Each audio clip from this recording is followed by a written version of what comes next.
Hi everyone, my name's Paul and I'm a mountain biker and personal trainer who believes that mountain bikers should have access to good quality fitness information free of fitness industry BS.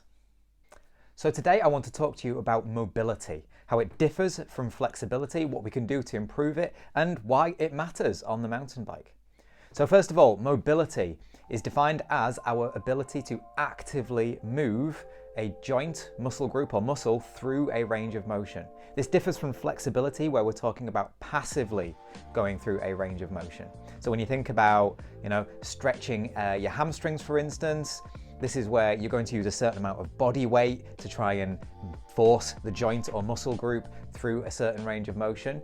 But when we're talking about active, you're actually using your hamstring and other muscles around your joints to move hips or knees through a certain range of motion. If we take another example and look at an elbow joint here, for instance, then I can actually grab my forearm here and I can use my right arm to force the elbow joint through a range of motion. However, if I'm actively taking it through a range of motion, then I have to use the muscles around the elbow joint to execute the same movement. Active versus passive. Right, so why does mobility matter to the mountain biker? Well, when we think about all of the interesting positions that we adopt on a mountain bike while we're searching for grip and trying to maintain control of our bike down some pretty chunky terrain, then we start to think about the mobility of our shoulders, of our elbows, of our ankles, our knees, and quite importantly, our hips. If you're able to fluidly and confidently move through a different range of positions so that you can maximize your grip and maximize stability on the mountain bike, then you will be able to ride faster and safer and with a greater degree of confidence. So without any further ado, here are a series of mobility movements that you can perform that will help improve your performance on the mountain bike. So first up we have 90-90 hip switches, so called because of the 90-degree angle that both of your knees are going to be at. So you're going to sit down, place your feet out in front of you, wider than shoulder width. I have to do that because I've got quite long legs in relation to my height. 90-degree angle approximately at both knees, and then you can see that I'm trying to flop my legs to either side and getting my knees, inside or outside of my knees, to touch the ground each time. Try performing this as a warm-up before riding as well, and it's really great. You can then progress this exercise by going into 90-90 hip switches with a hip extension. So again, it's the same idea, but you can see that this time my hands are not on the floor, and I then essentially stand up tall on my knees within each rep. This is definitely a progression from the previous movement, and this can even be performed with a kettlebell or dumbbell to make it more challenging over time. Right. This is a fantastic movement. It's actually called the world's greatest stretch. What you're going to do is you're going to take a big long lunge forward. You're then going to place the opposite hand on the ground, and then you're going to rotate so that you effectively point to the ceiling with the other hand. This is great because it mobilizes our hips, our adductors, that's basically the muscles around your groin, our glutes, and also our thoracic spine, that's basically the middle portion of our spine, because it encourages a little bit of rotation around that area. It's also pretty good for opening you up around the shoulders too. Perform this for 5 repetitions, alternating on each side. World's greatest stretch.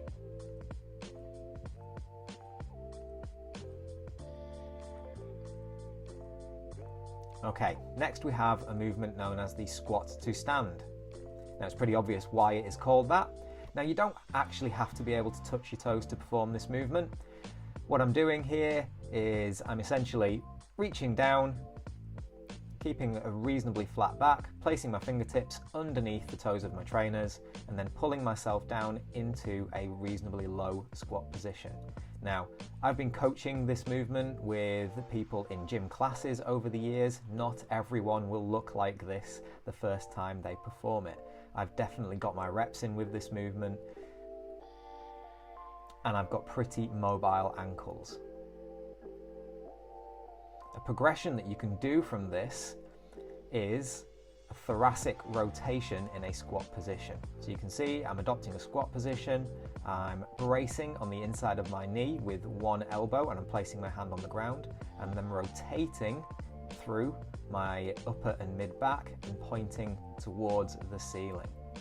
Okay. The fact that you're spending quite a lot of time in a squat position, you'll find that you'll get a pretty reasonable stretch in the muscles around the hips, and also you will find this quite challenging from an upper and mid back mobility point of view. Okay, next we have windmills. Now, this movement can be performed with weights in either hand, not both, but either hand, depending on your competence with this movement.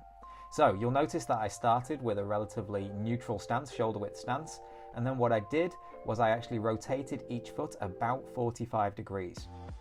I then reach down with one arm on the inside of my leading leg, that's the leg that's further in front, and I'm actually pushing my bum back, essentially hinging. So I'm not rounding in the lower back, I'm maintaining a neutral spine throughout, so I've still got that arch in my lower back, and I'm actually reaching towards the ceiling with my other hand. When you perform this exercise with weight, you can either hold onto a dumbbell that will help pull you into position, or you can place a dumbbell above your head, and this is a fantastic challenge of shoulder stability as well as hip mobility. Okay, here we have lateral lunges. So lots of riders need to get into some sort of lateral sideways movement. This is a great exercise for improving hip mobility. You will feel something of a stretch in the groin, and also it's quite challenging when it comes to ankle mobility as well, because we're hoping to sidestep here and keep our feet pointing forwards, keeping our feet flat on the floor as we do it. Now I've got reasonable range of motion here. You don't have to look exactly like I do when I'm performing this movement. Allow your mobility to progress over time. But don't try and cheat any extra mobility by letting your foot point massively out sideways or by letting your feet lift off the floor.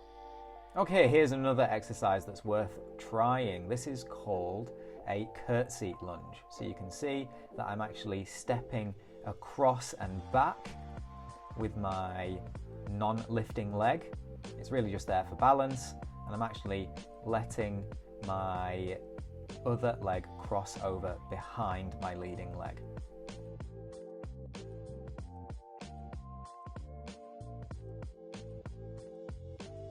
Give these exercises time, perform them consistently for weeks on end, and you will start to see noticeable improvements in your mobility on the mountain bike. If you need any additional help with how to train for mountain biking, then check out my articles on my website, www.endlesstrailfitness.co.uk. I also offer a range of training plans, programs, and nutritional coaching aimed at mountain bikers. You can also email me at paul@endlesstrailfitness.co.uk. Cheers.